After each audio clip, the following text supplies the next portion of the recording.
大家好，我是萨姐。很多人不知道，世界上最经典的披萨只需要用3种原材料。今天用最简单的方法，在家也能做出最美味的外脆内软芝士拉丝的玛格丽塔披萨。先来做披萨面团，酵母加入和体温差不多的温水里，搅拌直到融化。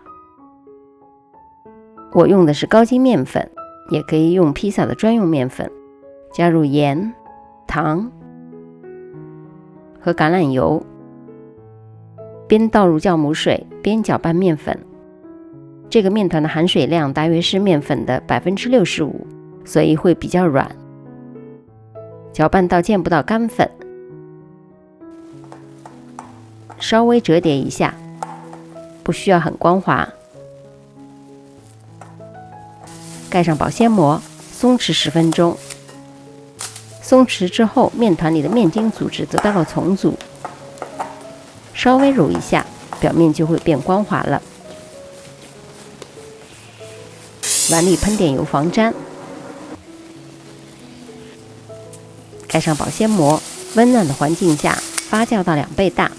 台面撒少量的面粉，面团已经发酵到2倍左右。表面撒点面粉，指尖轻按面团排气，把面团拍成一个直径大约28到30厘米、厚度半公分左右的圆形。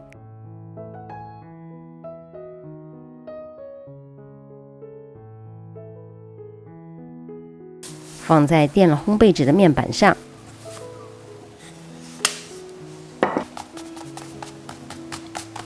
可以像我这样做个卷边，这样就不怕融化的芝士会露出来了。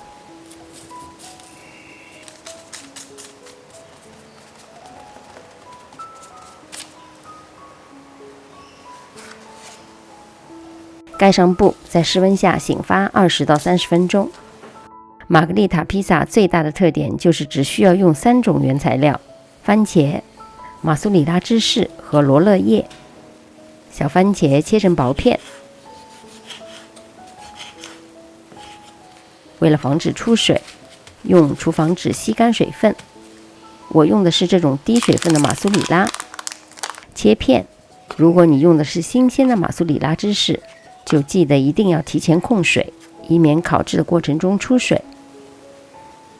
预热烤箱至230度，面团上戳洞，防止烤制的时候因为受热不均匀，面团鼓起。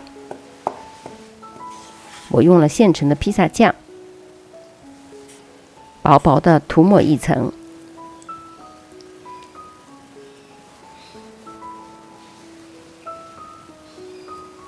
放上马苏里拉片，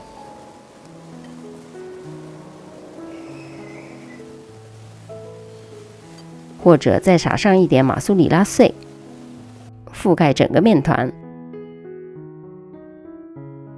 放上小番茄点缀，放入预热好的烤箱中下层230度烤12分钟，具体要根据自家烤箱看芝士融化和上色的情况而进行调整。刚出炉的披萨一定要趁热吃，撒上几片新鲜的罗勒叶，增加香味。